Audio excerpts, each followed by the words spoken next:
This is episode number 55 of Two Grown-Ups and a Mouse. In today's episode, we will be talking about our pass holder preview experience at Star Wars Galaxy's Edge in Hollywood Studios in Florida.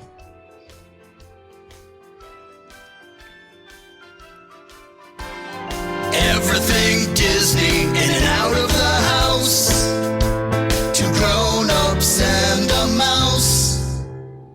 Hi there, I'm AJ. I'm Andrew. And you are listening to Two Grown-Ups and a Mouse. The podcast. The podcast. And you can also find us on YouTube, so it's a video cast. But you can find us on your favorite podcast system, Google Play, Spotify, Apple iTunes, you name it, we're there. Two Grown-Ups and a Mouse. Everything is Two Grown-Ups and a Mouse, except for our website, which is twogrownupsandamouse.com. I think we should probably get into it because I think we have a lot to talk about today. I think we do. Yeah.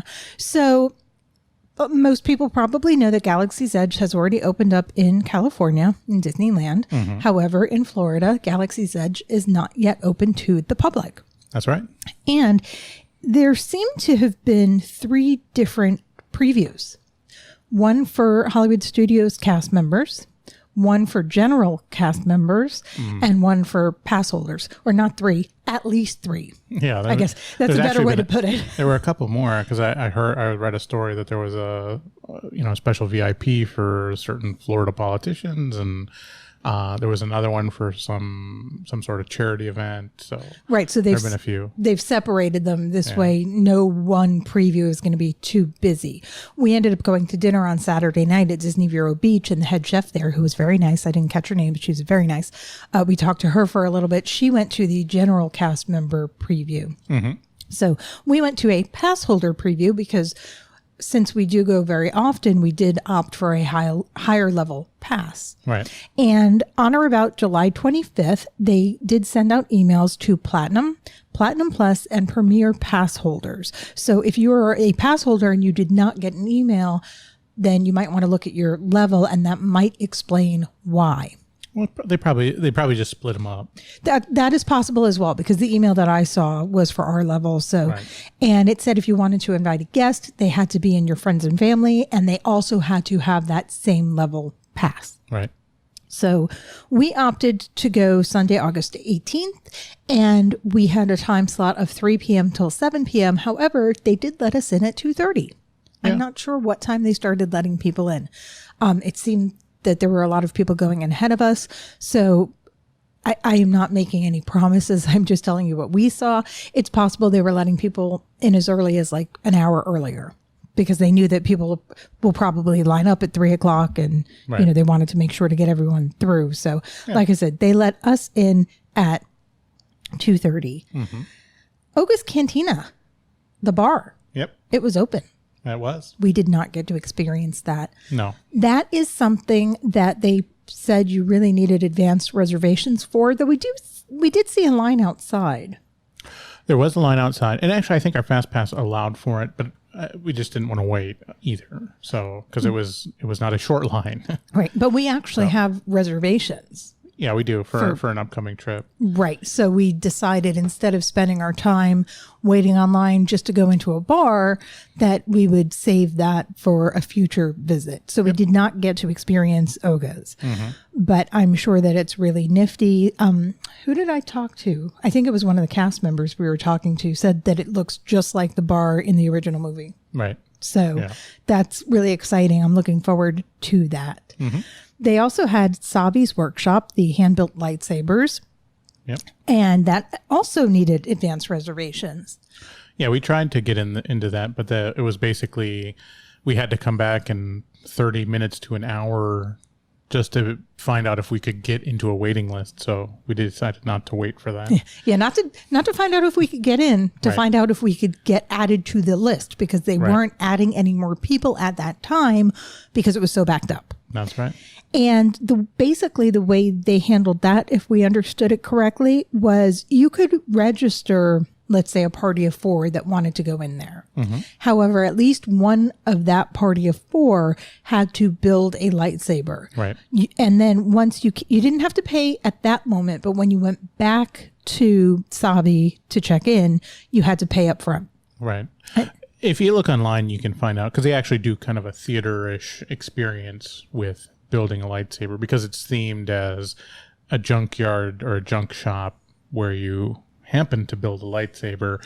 And there's a whole process to it. If you look online, you can find other people that have done it and videoed it or photographed it. But that's the reason why it's limited. It's time, so they can push a lot of people through, but there's a little. It's more than just walking into a store and picking something up and saying, "This is mine." Yeah, and we weren't that upset that we couldn't get in because we found plenty of other things to spend our money on. Oh, yeah. Anybody that is watching the YouTube will see that both Andrew and I are sporting our pass holder t-shirts that we just bought. That's right. At Galaxy's Edge. Now, if you're a pass holder but not able to get into Galaxy's Edge, you can still get this pass holder t-shirt because we actually bought this on Hollywood Boulevard. Or Sunset Strip. Which there was a couple of stores that were offering this is the pre-opening of Galaxy's Edge stuff.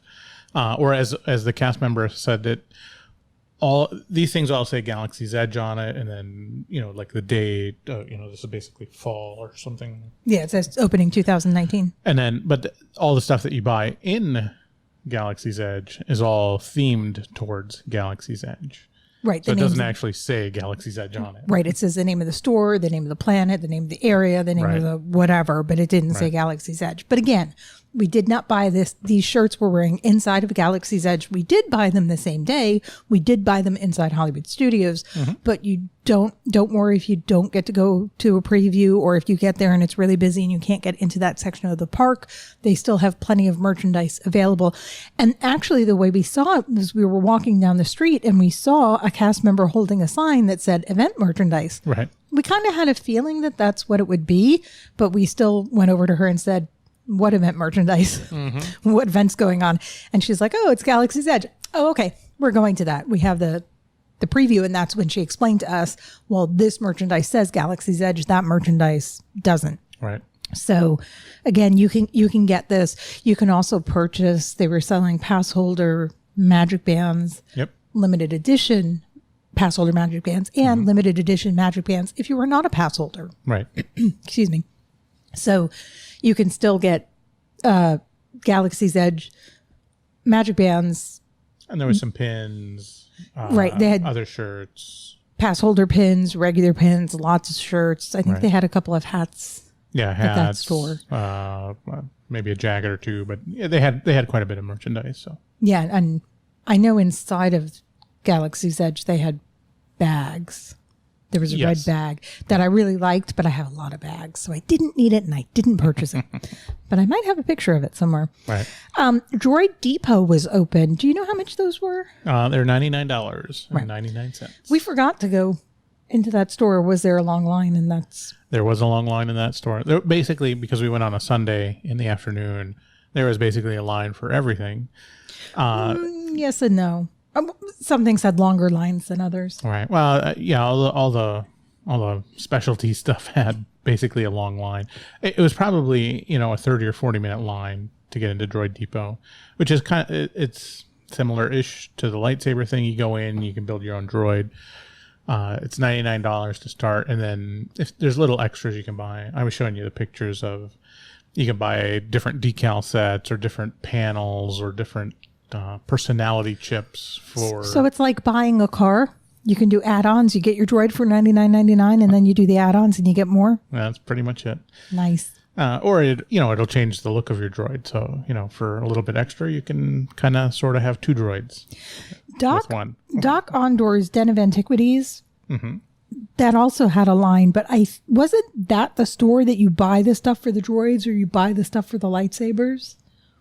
The way that the cast member was explaining it, that's what it sounded like to me. I don't remember the names of the stores. I'd have to bring out. Do you have Disney experience on there? The Savvy's Workshop is the actual name of the store for the lightsabers. So. Okay, so while Andrew's looking something up, we can talk a little bit about Millennium Falcon Smuggler's Run, which we also didn't do. That's right. It sounds like we didn't do anything, but we still had a great time. We just decided that we didn't have to see everything in our first trip. Excuse Right. me. Well, it was, as we said, there was a 2-hour wait for. Yeah, the Millennium Falcon Smuggler's Run had a 2-hour wait, and we decided that even though we had the time to do it, that we would rather just save that for another trip because everything was so in character and everything was so detailed that you could really look around and really experience a lot of different stuff that there was no reason for us to spend 2 hours just standing online. Now, a lot of people chose to do that, and I'm very happy for them, and I think they enjoyed it, and that's their prerogative. But being that we live close enough, we typically opt not to spend our time like that. We just wait until it's we happen to go there and the line isn't as long, or we're fortunate enough to get a fast pass for it, and that's when we tend to go. But we opted not to do that on this trip. Right. So when we first walked in, I mean, because it was a pass holder preview, we did have to get our IDs checked. They did check to make sure we had a reservation. They did check our ID, that it matched the reservation. And then they let us go, they scanned our bands and we went through, and they were handing out little, not really maps, but kind of information on what we could expect in there. And even that entrance that we went through, it was kind of like not a hallway. Well, yeah, they have it set like up a tunnel almost. Yeah, you kind of you walk through and then you make a turn right away, so it looks kind of dark and ominous when you're walking into the land. They themed it really, really well. But it also really separates the Galaxy's Edge from the rest of the park. Right. Having Exactly. that entrance like that. So it's not just like you're walking and all of a sudden you're there.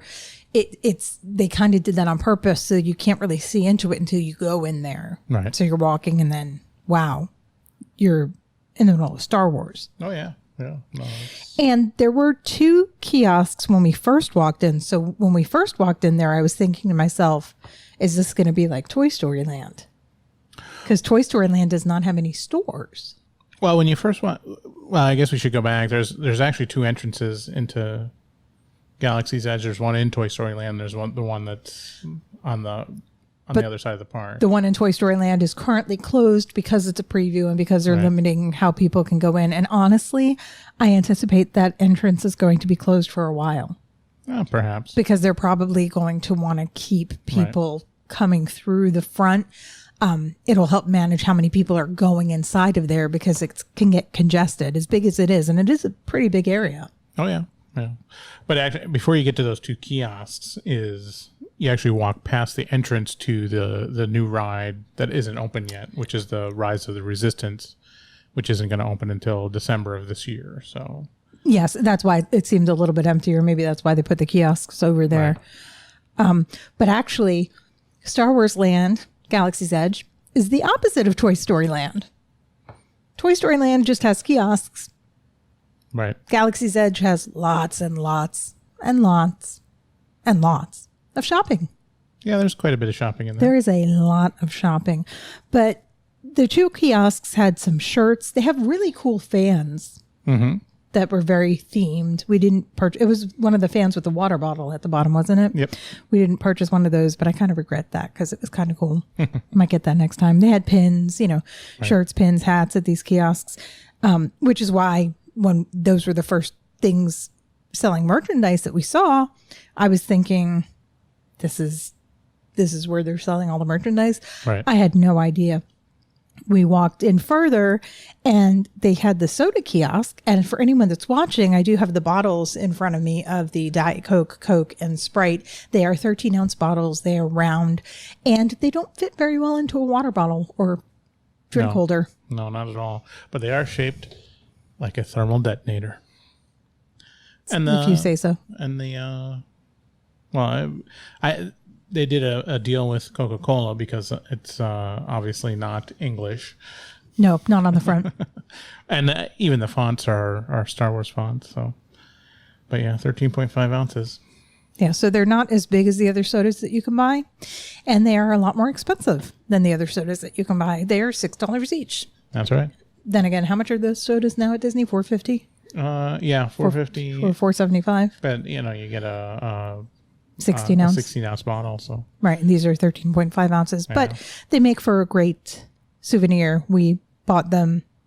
Andrew drank the Diet Coke. I drank some of the Sprite, and we spilled out the rest and just rinsed out the bottle. So yep. we now have relatively inexpensive souvenirs from Galaxy's Edge. And they also have a water bottle, which I have one. It's not in front of me. It's somewhere else. But I will give you forewarning on that. I don't know if it's going to be like this by the time any of you go. However, the water bottle that I got, the label is peeling off. So I'm not sure if they took water bottles and peeled the labels off and just glued on new labels. I don't think so, because it's still Dasani water, so it's not a normal Dasani bottle. So I don't. Yeah, it's very unusual. I don't know why, but the label doesn't want to stick to it. So not a big deal. We'll be back. I'll buy another bottle of water to add to with the soda bottles. Mm-hmm. So they have a whole bunch of small shops that are called Black Spire Outpost shops. Right. And I think both of us. Well, I know I got 2 shirts that say Black Spire Outpost. Mm-hmm. I don't know if you were able to find. No, I didn't. They were selling out quickly. So right, the men's size or the men's cut Black Spire shirt, they did not have any larger sizes. Right. So, and inside of the Black Spire Outposts, it is Black Spire Outfitters, Todarian Toy Maker, the Creature Stall, Jewels of Biff, and then there were. I want to say there was actually another one or two, but they might not have. They might not be on that list. They were so small. And neither one of us. Can you pull the pictures back? Neither one of us noticed any names on any of these stores. Right. Unless we just weren't really looking. So it could be a little bit confusing. I'm hoping that they do put some names on the stores in the near future. The way I took pictures, I don't think I would have, if the signs were higher up, I wouldn't have seen it anyway. We have some video that'll be playing somewhere around here, but I don't even remember if they were on there. They might have been signs at the top. Well, that'll only help the people that watch our video. Well, then you'll have to watch. Right. You have to go, after you listen to it, you have to go back and watch. No, you don't have to watch it, but if you want to, Andrew's going to put some video behind us so you'll be able to see what we are looking at. I mean, each store was really neat, and they were about the size of a kiosk. Right. Each individual store was probably about the size of a kiosk. I think a little bit larger.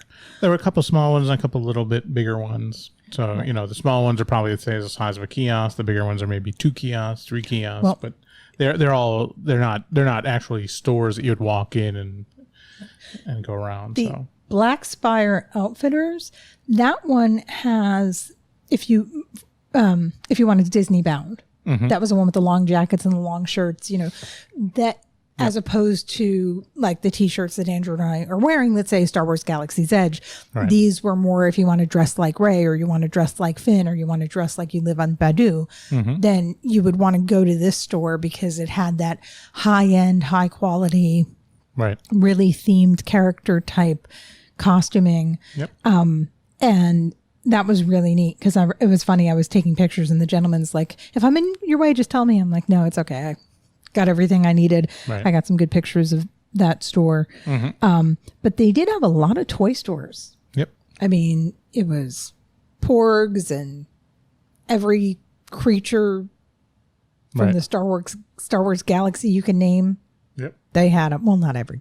Well, they had a lot. There's a lot of them there. I mean, that's why it was really like you were walking through a bazaar. Yeah.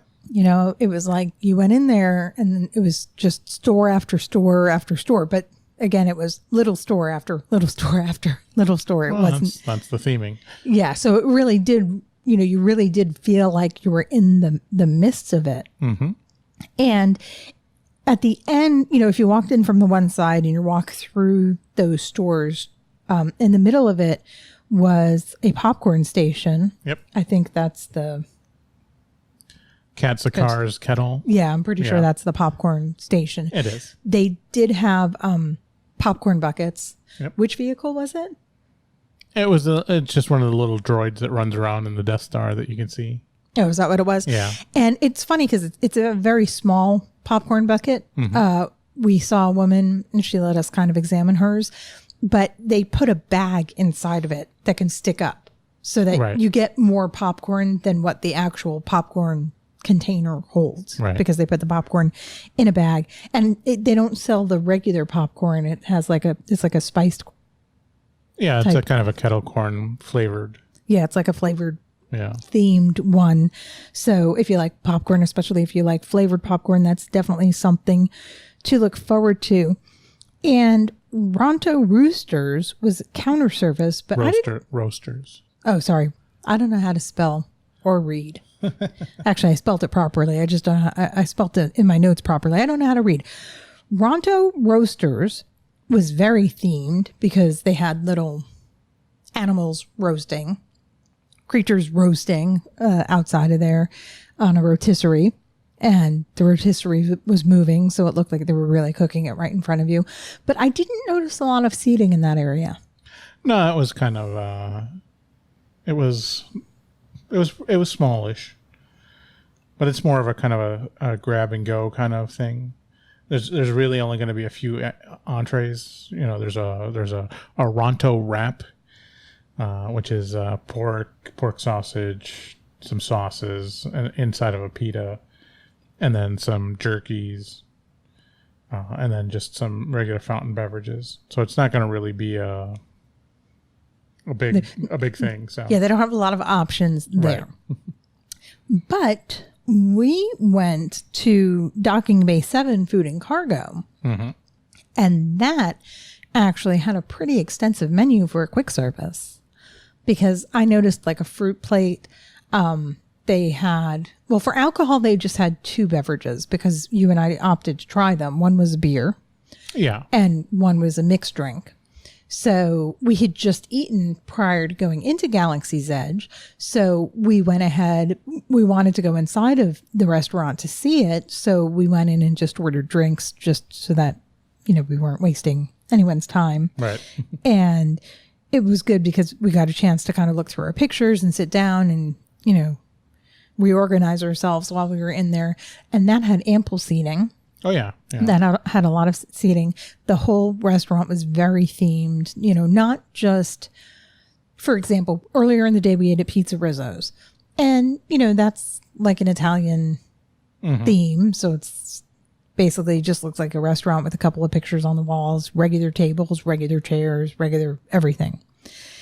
Even the chairs inside of Docking Bay 7 were themed to fit the restaurant. Right. So, don't just think, oh, the food is just like Star Wars. No, everything is like Star Wars in there. And Cargo Bay 7 has a bigger menu. So there's a beef pot roast, pork ribs, fried chicken. There's a vegetarian. There's a chicken salad, noodle salad, various kids things. So it's a much bigger menu than what you would get at the other one. So, and a little more expensive because the entrees start at $13, but it still is quick service. So if you're on the dining plan, it might be a good place to use your dining plan. Yep. They all look, and the ones that were coming out looked really good. So. Oh yeah, everybody that was eating the food, you could see they were eating it, they were finishing it. So that I'm really glad that we got a chance to stop in there. And then if you want to go back, there was another store in the back of the land, or maybe in the front of the land if you're coming from Toy Story Land, that we went to, and we bought some stuff in there, but I didn't notice there's no name on the map. Yeah, okay, so it's not just me. So they have a store that's open, and I don't even know what to call that area. Well, it's over by it's across from the milk stand, and it was themed as a Empire supplies. So they were selling stormtrooper stuff for the kids. All the clothing was Empire related. So stormtrooper-ish, that kind of stuff. So anybody that's watching, we might have a visitor in today's episode. Our cat decided to come on the table. So if you see a cat coming across, that's Carrie. Yeah. And if you're not watching, then you're missing out. Or hopefully she doesn't step on an off button. Yeah, right. So we did go into that store. Yep.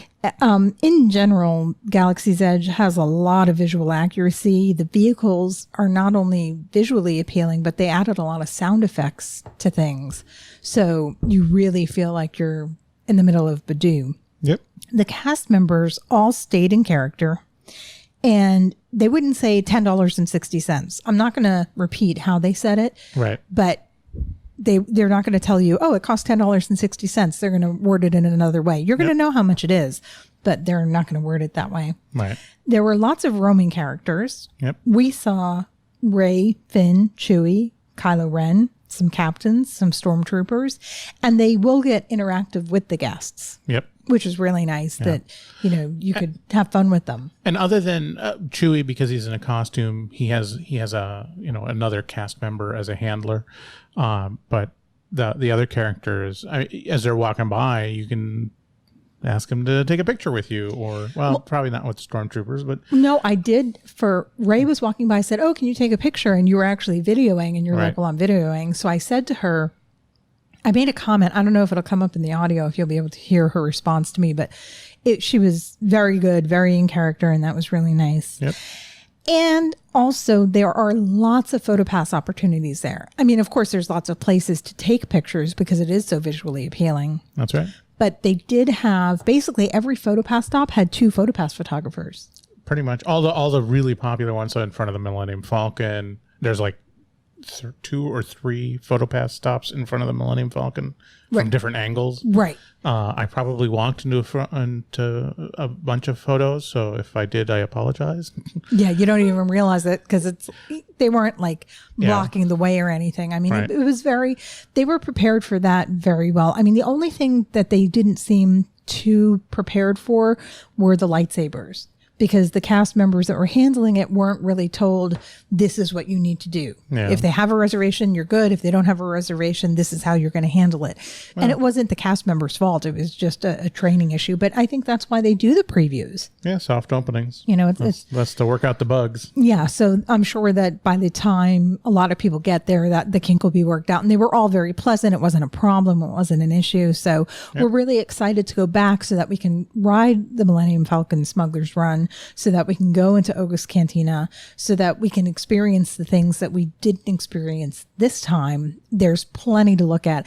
And if you like shopping as we enjoy doing, then you will definitely enjoy Galaxy's Edge. There's a lot. So on that note, as per usual, it's dinner time for me. It is. And I'm hungry. Yep. So I am going to head out of here. But before I do, we shall say thank you for listening. And/or thank you for watching. And again, you can find us Two Grown-Ups and a Mouse everywhere, social media, or twogrownupsandamouse.com is our website. Please rate, review, comment. We'd love to hear from you. And on that note, I will say good night. Or good morning. Or good afternoon. Good evening. Or just goodbye. Okay. Carrie says bye. I don't think she's going to say bye. Well, she's thinking it. Well, bye. Bye.